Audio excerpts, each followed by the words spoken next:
Donald Trump is speaking right at the moment. Can we grab audio of that? Do we have that? I own a big chunk of the Bank of America building in San Francisco.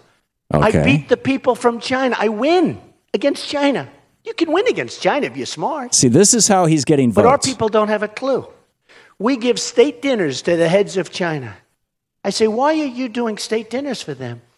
They're ripping us left and right. Just take them to McDonald's and go back to the negotiating table. Seriously. It's true. So then they talk about the tone, you know, Hillary and all of them. And then I see Rick Perry the other day, and he's so, you know, he's doing very poorly in the polls. He put glasses on so people will think he's smart. And it just doesn't work. You know, people can see through the glasses. But he's got the glasses, the whole deal. Oh, Trump, huh? I say he did a lousy job on the border. You know, the new governor, Governor Abbott, has put in things that should have been put in a long time ago. But I see him, he's so vicious. You know, he used to be really a nice guy. He used to come to see me for contributions and support. All of a sudden, he wants to show he's a tough guy with Trump. So tough. But, you know, the whole thing, and he was very nasty. And then you have this guy, Lindsey Graham, a total lightweight. Here's a guy, in the private sector, he couldn't get a job, believe me. Couldn't get a job. He couldn't do what you people did. You're all retired as hell and rich, okay? He wouldn't be rich. He'd be poor. But Lindsey Graham, now they say, Donald, your language is inflammatory. Now, I went to the Wharton School of Finance. I was a great student. I built a fortune. I've had many bestsellers. The Art of the Deal is about the biggest selling business book of all time. Did a show that everybody said is going to fail called The Apprentice. And it was a tremendous success. Tremendous, one of the most. By the way, 15 copies of The Apprentice. Every one of them failed. And then they renewed it, by the way. They thought I was going to do it. I said, no, you don't understand, NBC. The head people from NBC and Comcast came Donald to my Trump talking about himself, as only Donald Trump can do. Oh, I'm so wonderful, I'm so wonderful. And it's really interesting. You know, he's going...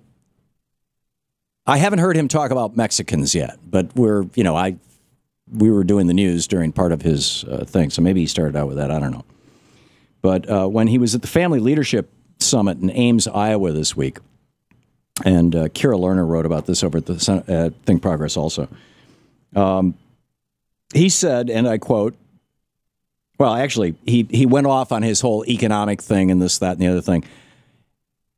And he's been framing recently, and I think, you know, more intelligently, he's been framing, even though I fundamentally disagree with it, he's been framing his attacks on undocumented workers in the United States as a jobs issue. They're going to take your jobs. Right, which is basically how Nixon was talking to white people about black people back in the 70s and in the 50s, for that matter.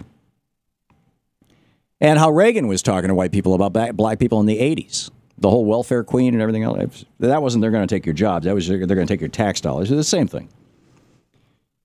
So after, and he was asked at this Family Leadership Summit, you know, do you ever ask God for forgiveness? And he was like, no, I just try to make things right in this world. And then he realized that wasn't quite the right answer for the crowd. So he said, well, you know, when I take communion, he says, when I eat the cracker and drink the wine, which is about the only time I drink wine, then I feel cleansed and I feel, you know, forgiven maybe. And, you know, but the fact that he didn't even know how to talk to religious people about religion is interesting. But what's more interesting is when this reporter went around after the gig and asked people, are you going to vote for Trump?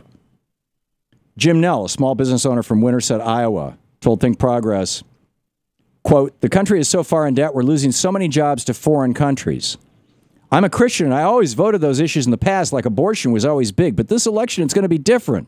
Because if we don't have a country, what difference does it make if you're pro-abortion or anti-abortion? I just think we have to get the financial situation fixed first. This is a guy who is listening to Trump. David Brown, a farmer, says, Trump is my candidate that I'm supporting, and the reason why I'm supporting him is because we're in financial throes. Bill Rain, a New Hampton, Iowa resident who attended the event with his wife, agreed. Brown had said, I think we need people that are beyond manipulation of donors and lobbyists, and I appreciate the fact that he's running with his own money and beyond manipulation of folks. Bill Rain said he's a businessman, he's not a politician. I've seen the guy broke, and I've seen he's a billionaire today, so he's doing something right.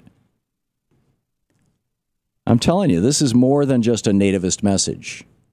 I've got a piece up on Alternet right now about how trade, which is basically what Trump is talking about. You just heard him talking about it. Right now, live as we speak.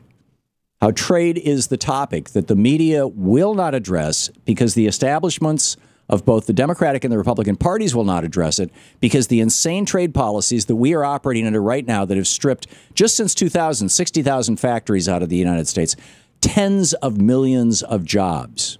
Yes, we have created probably over 100 million jobs in the last 35 years with Reaganomics and free trade. But we created them all in China and Vietnam. China went from being a third world backwater to being the second largest economy in the world because we changed our trade policies and said, okay, we'll buy your stuff, rather than making that stuff ourselves here. And Donald Trump is calling this out. I'm telling you, this is serious stuff.